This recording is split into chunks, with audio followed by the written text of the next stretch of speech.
Could I, at the outset, just invite the Connolly family members to come up here to my right. The seats here and this space here is particularly reserved for them. So just here beside the Citizen Army.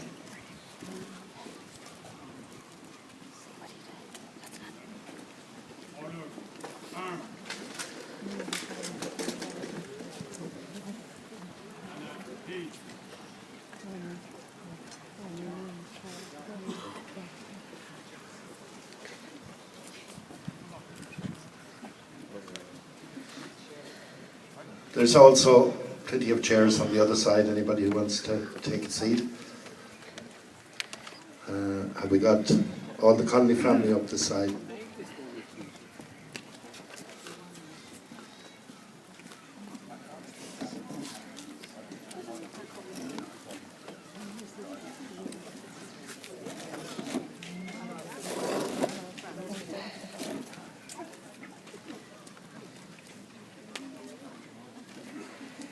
We're just waiting for one or two others to arrive.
Good morning, everybody.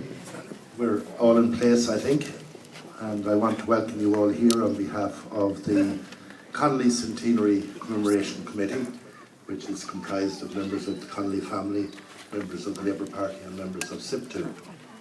And this is the second part of the commemoration this year. We decided that we would have a special commemoration to mark the centenary of the death of James Connolly. And we've had a wonderful first half of the commemoration in the Capuchin Friary with the Capuchin fathers and brothers there. So now we come to the Arbour Hill part of the commemoration. And I'm delighted that we have so many people here representing the trade union movement, representing the Labour Party and particularly representing the Connolly family.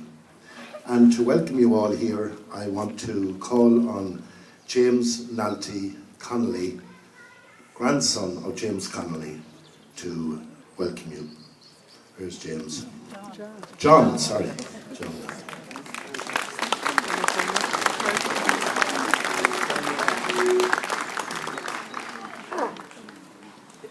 Deputy Burton, Jack O'Connor, distinguished guests, comrades. The Connolly family, the Labour Party and SIPTU welcome you all here today to commemorate the 100th anniversary of the execution of James Connolly. James Connolly was a man of towering intellect. He was a poet, a playwright, a songwriter, a soldier, and a loving husband and father, a real family man.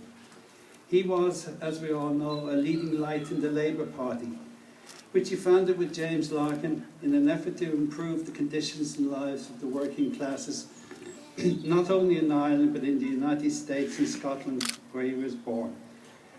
James Connolly wanted victory for the workers, not because it would mean better pay and conditions, but because every victory for Labour helps to straighten the cramped soul of the Irish labourer.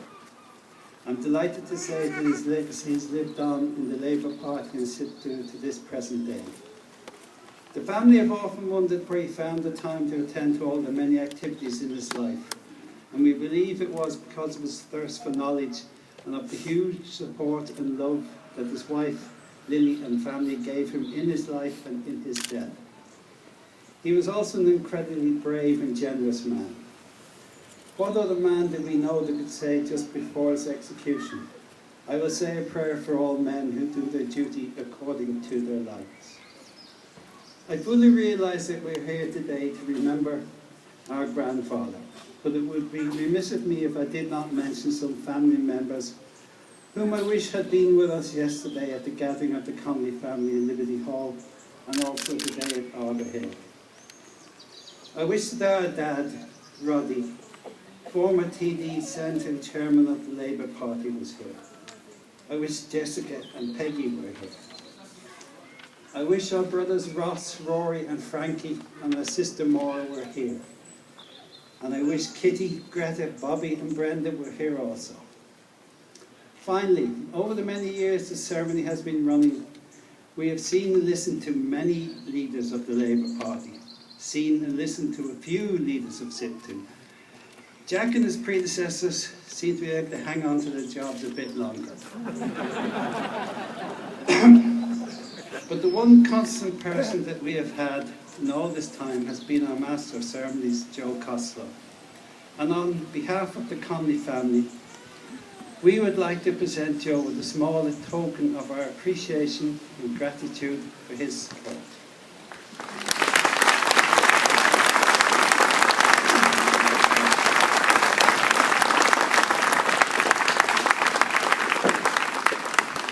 Thank you all.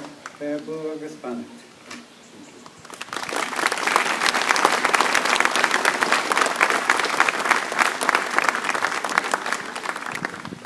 Thanks, John. That was a surprise indeed.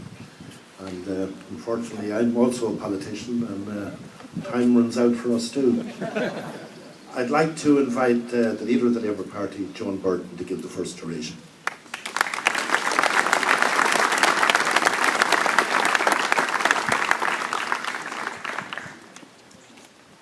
Members of the Connolly family, members of the Labour Party and of the Labour and Trade Union movement, it's a privilege to be here as Labour Party leader at this event. I'm here too on a more personal level as the granddaughter of James Burton, railway worker and number 73 on the Citizen Army membership roll. This is a poignant and a proud day for the family of James Connolly and the party and the movement he founded. His daughter Nora famously described her father's last meeting with his family. Mama said, "But your beautiful life, James," she wept. "Hasn't it been a full life? Isn't this a good end?" he said. But it wasn't the end at all, because Connolly left a mighty legacy. We commemorate the centenary of 1916 in 2016 as an independent, democratic, and by international standards, prosperous, if far from perfect state. That is Connolly's legacy. The words "a full life" inspired the title of Donald Nevin's superb biography. Nevin described James Connolly as a soldier, insurgent, orator, socialist organiser, trade union leader, political thinker, syndicalist, and of course, one of the co-founders of the Labour Party. As an organiser, he had a practical as well as inspirational mindset that was evident in such detail as the arrangements to print the 1916 proclamation at Liberty Hall. Quite an immense task on the eve of the Rising. I would add as well, he was a staunch and committed feminist too, one of a small number of men absolutely ahead of his time at that time in Irish history.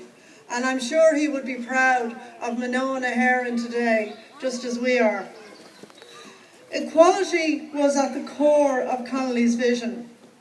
Indeed, the historian Dermot Ferriter directly ascribes to Connolly the electrifying sentence in the proclamation that begins, "The Republic guarantees civil and religious liberty, equal rights and equal opportunities of all its citizens."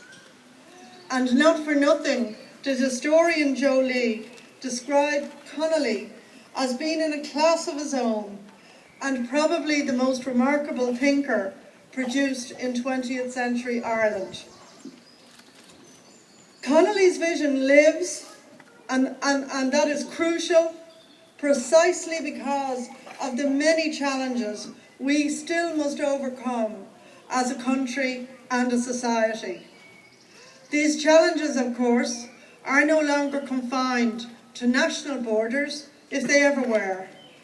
Global problems like inequality, tax avoidance and evasion, the hollowing out of workers' rights, and the dismantling of individual freedoms need global solutions too.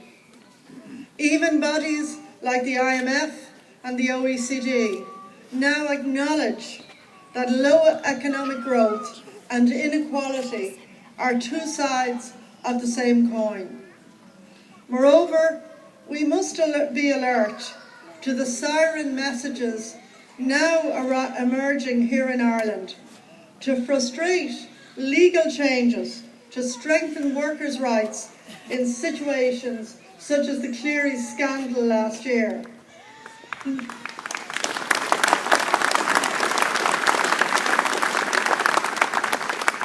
Not to mention the absence of any commitment to a living wage in the new programme for government.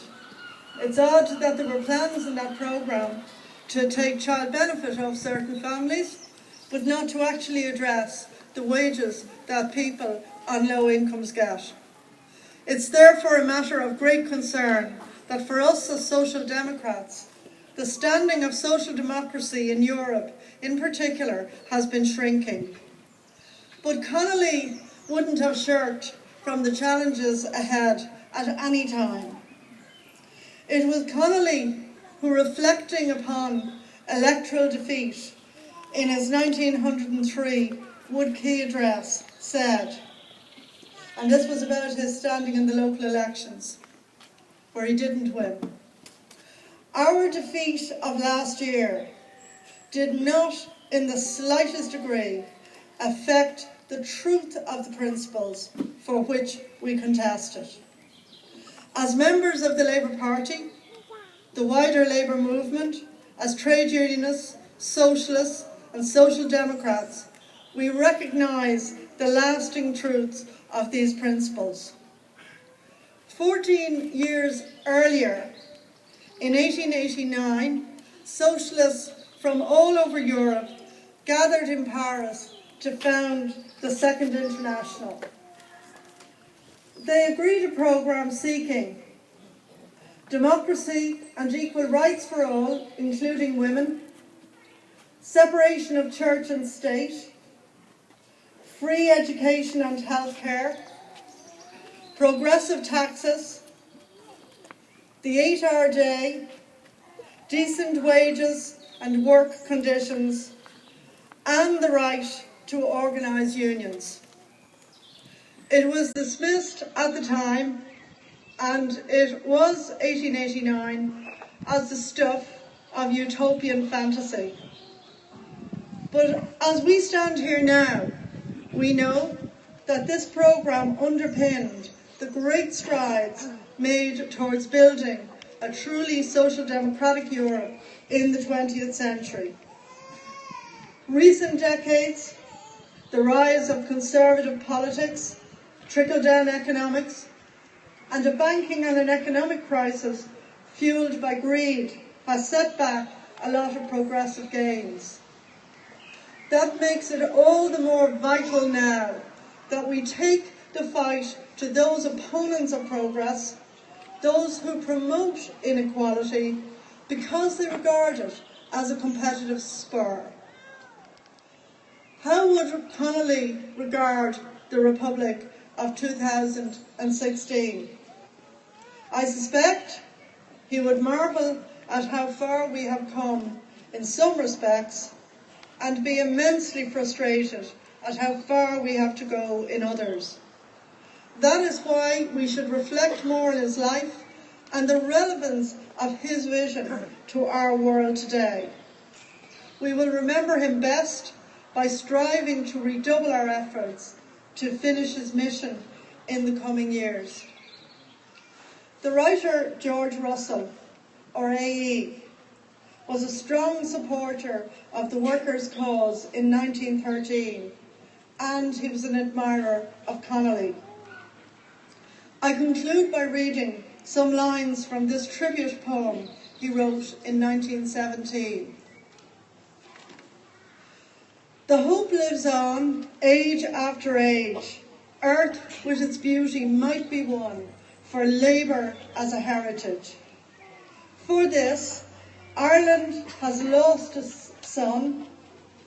Here's to you, Connolly, my man, who cast the last torch on the pile. Thank you.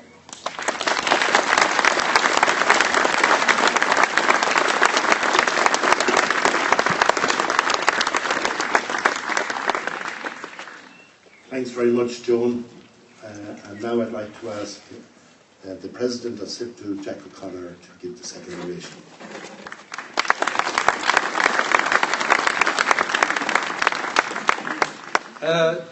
Chair, Leader of the Labour Party, members of the Connolly family, members of the Oireachtas, councillors, comrades and friends.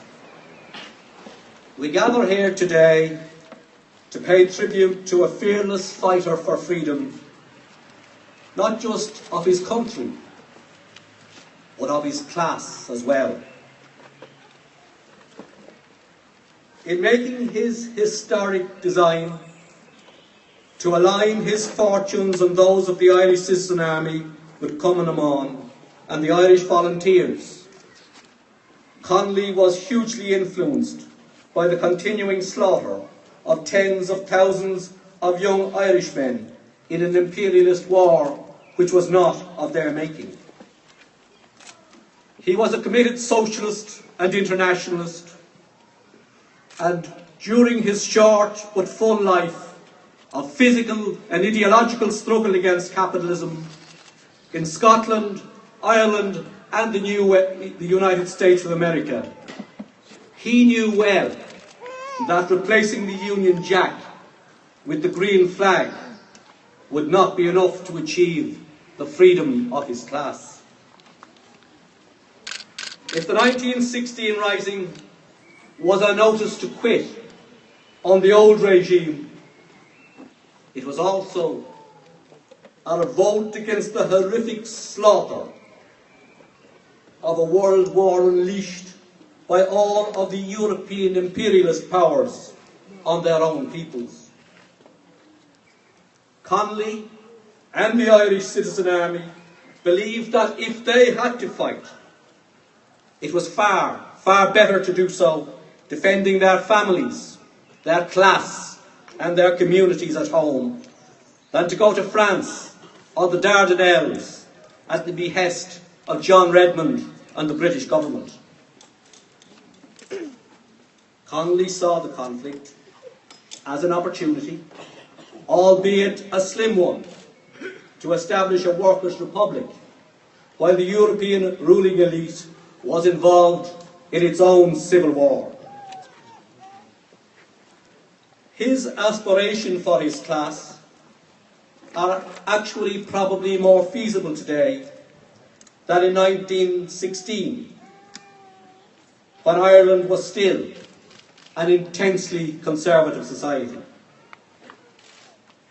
Today, workers of hand and brain constitute the great majority of our people, and the labour movement has a greater unrealised potential than ever before. The challenge we face now, comrades, is how best to mobilise this great force for change in pursuit of a society based on the values of Connolly and what they espoused.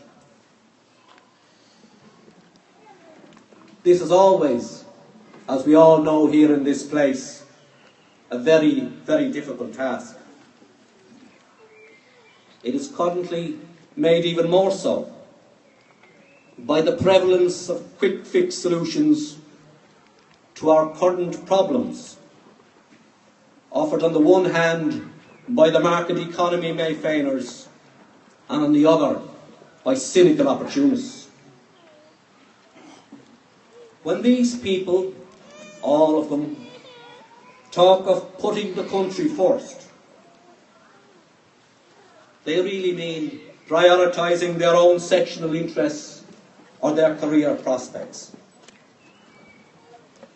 For Connolly and the Irish Citizen Army, the priority was always to put the people first, and it has remained so for the labour movement ever since.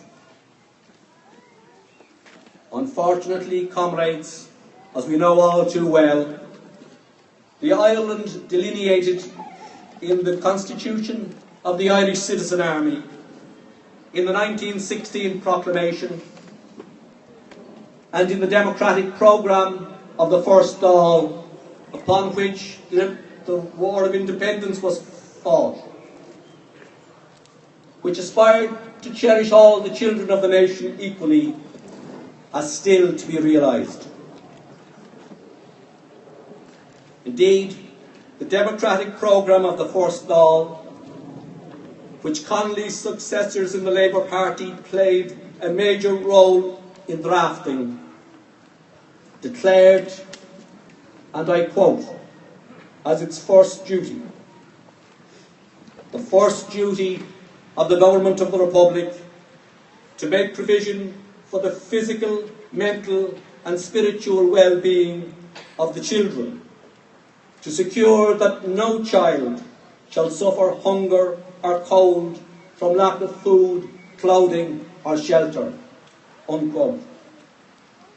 And as we all know, sadly, there are children in this very area and throughout this city and indeed throughout this country returning to a hotel room or a bed and breakfast hostel each night rather than to a home of their own.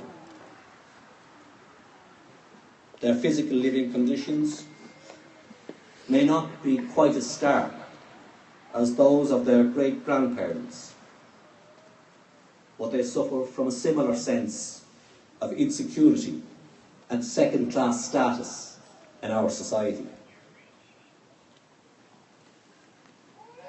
So, comrades, in commemorating the heroism of Connolly and the Irish Citizen Army, and in contemplating the profundity of their sacrifice in this their centenary year, we must use the occasion to bring about the rejection of the crude, winner-takes-all value system that led us to our third existential crisis in 60 years. The potential exists, comrades, as it never has before, through a dynamically growing economy, to eliminate poverty, to end homelessness, to develop a universally accessible health service free at the point of use, and to afford everyone the right to a decent job by the centenary of the foundation of this state in 6 years' time. While this potential is clearly feasible, it will not be achieved by telling everyone what they want to hear, or by responding to the agenda of each and every interest group, campaign or category that now exists or which might emerge. It can only be achieved by the development of a majority consensus around clear priorities that serve to attain prosperity and equality simultaneously, each reciprocally contributing to the other in an ongoing, mutually reinforcing process. The key elements of such a project are clear for all of us to see. But if they are to be attained, we will have to jettison the illusion that we can have the highest standards of public services without actually paying for them. We will have to tax wealth and those on higher incomes, and we will have to apply all of the increased resources that accrue from the growth in the economy to serve the key priorities of public provision. We will have to stop pretending that while rebuilding the public infrastructure, which has been devastated by the one-sided austerity policy imposed by the EU, ECB, IMF, Troika, we will have to stop pretending that we can cut everybody's taxes at the same time. This is arrogant, illusionary, and disingenuous nonsense. In the most rapidly growing economy in Europe, all of our people deserve the best public services and the best public utilities possible. But we will have to gradually develop a European-style tax structure to pay for them. And although the result of the recent election was bad for Labour, and will come to be seen as bad for working people generally in the fullness of time, there are some positive aspects. The total percentage of the vote won by parties and individuals purporting to stand on left-of-centre platforms, especially when one includes Fianna Fáil, which described itself as, and I quote, left-of-centre and social democratic, unquote, constituted an absolute majority. Therefore, comrades, it's ironic that while the majority of the population did not vote for Labour or for the Social Democratic Party, they did actually vote for the idea of social democracy. And accordingly, the task facing all of us, comrades, is to build a majority for the core ideas that constitute the democratic socialist project in Ireland, as envisaged by James Connolly and the Irish Citizen Army. This calls for an end to sectarian squabbling and petty one-upmanship, and the building of a coherent left alternative in which, notwithstanding recent setbacks, Labour, Connolly's party, must play a pivotal and central role. And so, to paraphrase another great radical patriot, Robert Dennett, it will only be then, when all of the children of a nation are actually cherished equally, that the epitaph of Connolly and his comrades can be written. Thank you, comrades.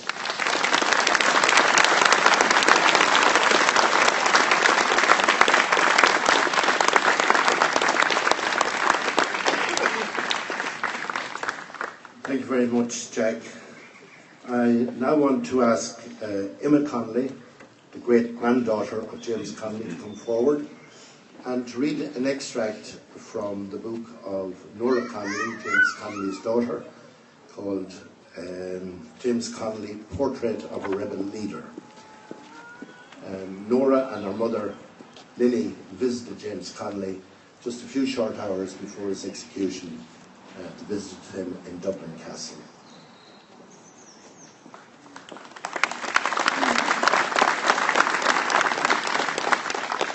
On Tuesday, I went with Mother.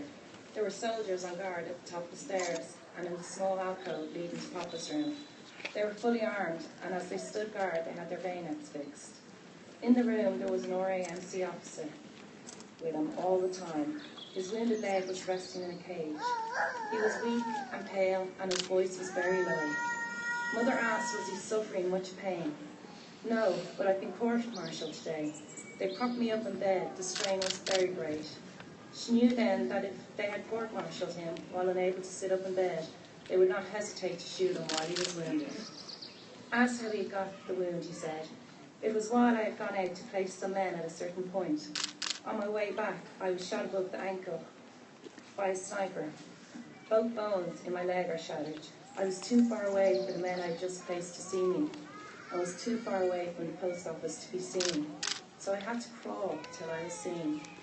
The loss of blood was great. They couldn't get it staunched. He was very cheerful talking about plans for the future, giving no sign that sentence had been pronounced an hour before we were admitted. He was very proud of his men. It was a good, clean fight. The cause cannot die now. The fight will put an end to recruiting. Irish men will now realise the absurdity of fighting for the freedom of another country while their own is enslaved. He praised the women and girls who fought. I told him about Roddy, Connolly's son. The boy had been arrested with other rebels, but had given a false name and was released along with the other boys under 16. He fought for his country and has been in prison for his country, and he's not 16. He's had a great start in life, hasn't he, Nora? Then he turned to my mother and said, there was one young boy, Lily, who was carrying the top of my stretcher as we were leaving the burning post office. The street was being swept continually with bullets from machine guns. That young lad was at the head of the stretcher, and if a bullet came near me, he would move his body in such a way that he might receive it instead of me. He was so young-looking, although big, that I asked his age. I'm just 14, sir, he answered. It can't fail now. I saw Father next on Thursday, May the 11th at midnight. A motor ambulance came to the door. The officer said Father was very weak and wished to see his wife and eldest daughter. Mama believed the story because she'd seen him on Wednesday and he was in great pain and very weak, and he couldn't sleep without morphine.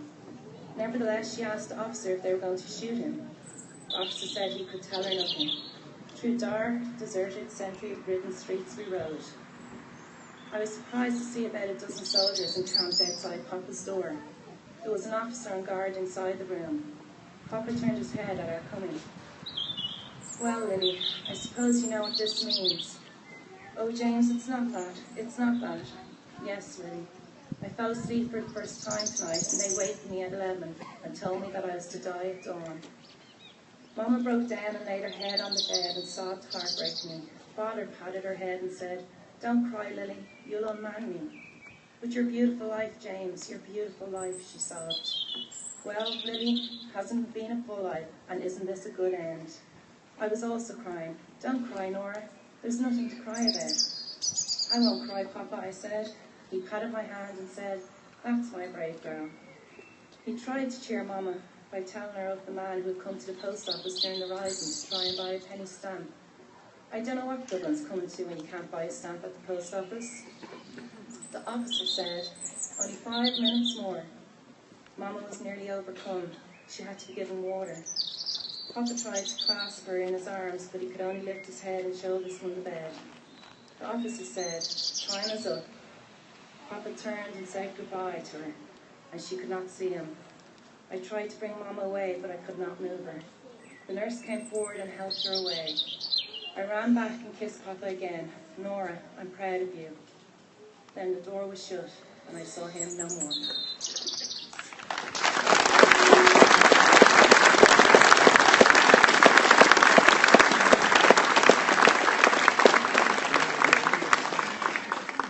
Thank you very much, Emma, for that very poignant reading. And now I want to call on our uilleann piper, Martin Nolan, who will play Roisin Dubh.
Thank you very much, Martin, for that lovely lament.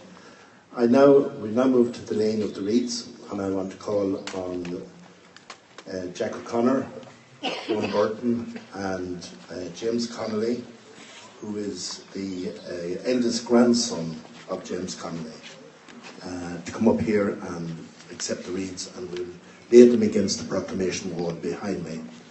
There will be a minute's silence then, and that will be ended by a roll of the drums. So if you come up here, please.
Now, Jerry O'Reilly would sing Where Oh Where Is Our James Connolly. It's a song that was written by a great admirer of James Connolly, Patrick Galvin, who died a couple of years ago.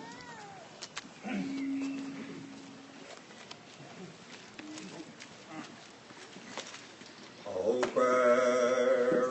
where is our James Connolly? Oh, where is that gallant man? He is gone to organise the unions, that working men might yet be free. And where, oh, where is the citizen army? And where, oh, where is that gallant band? They have gone to join the great rebellion for the freedom of each working man,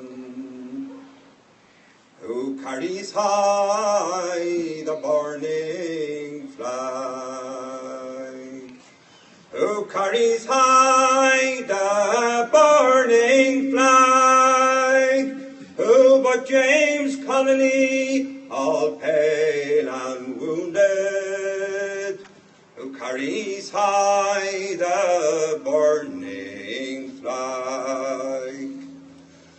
And they carried him up to the jail. They carried him up to the jail, and there they shot him on a fine May morning, and quickly laid him in the quicklime grave. Who mourns now for our James Connolly? Who mourns now for that fighting man?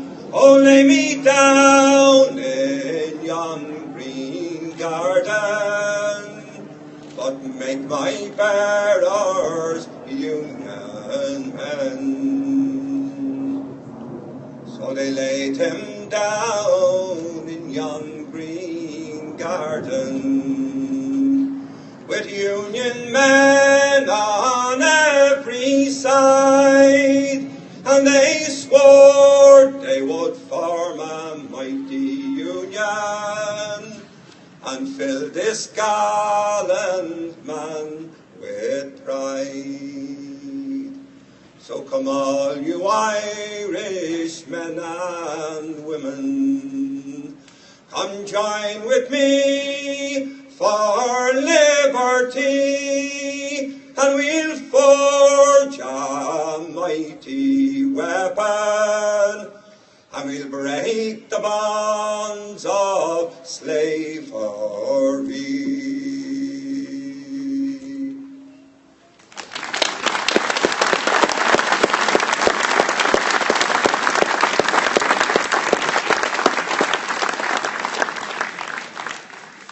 Thank you very much, Jerry.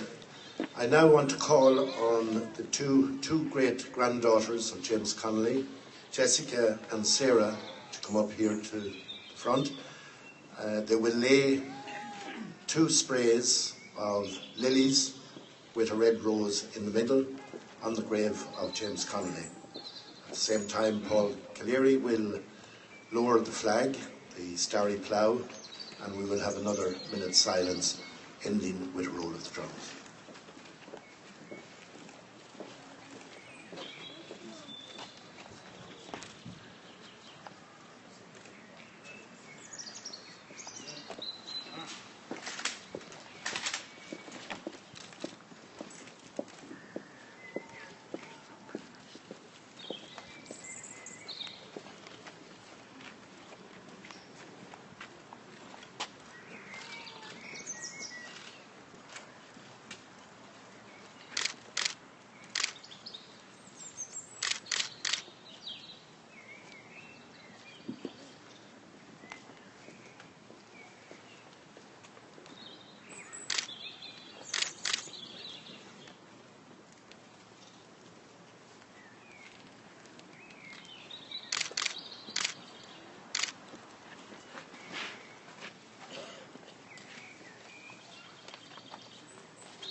Right, thank you very much.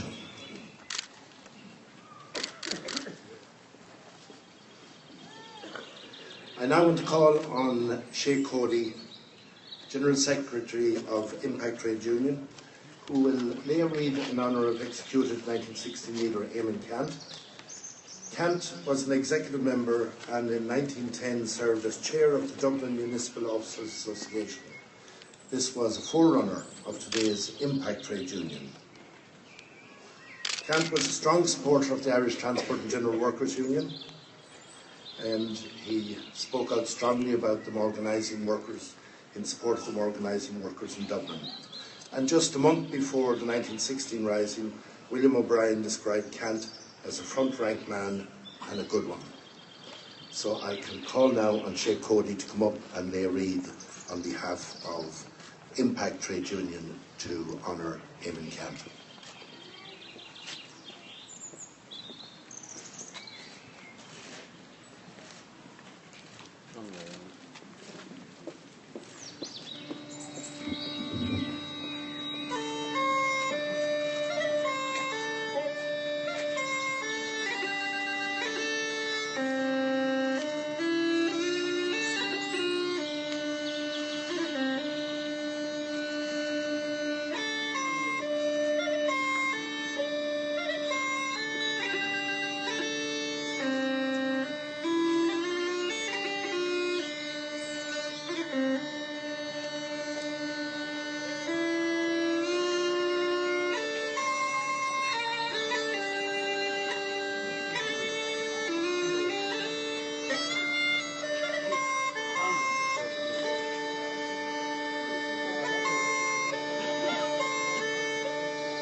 That, of course, was Sir Uilleann Piper, Martin Nolan and the Foggy Jew.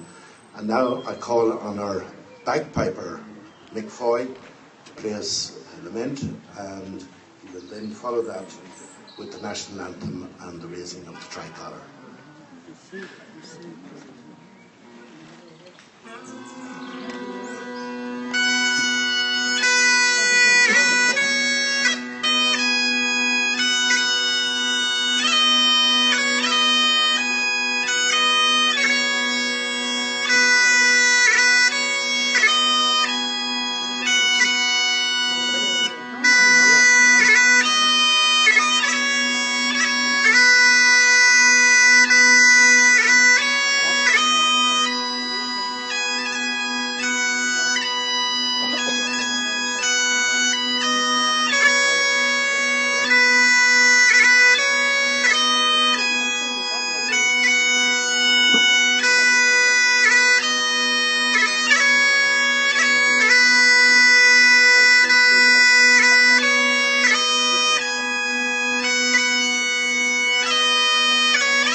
Thank you very much. And the flag was lowered and raised by the Carr family, Brendan and Dennis. So I want at this point to bring the proceedings to an end. And I want to thank everybody for their participation. It has been a wonderful ceremony, both in Capuchin Friary and here in Arbour Hill. And I think it was a fitting tribute on this centenary year to James Connolly. I want to thank all of the people who participated, all of the people who attended. I want to thank in particular our Dublin Fire Brigade pipe band.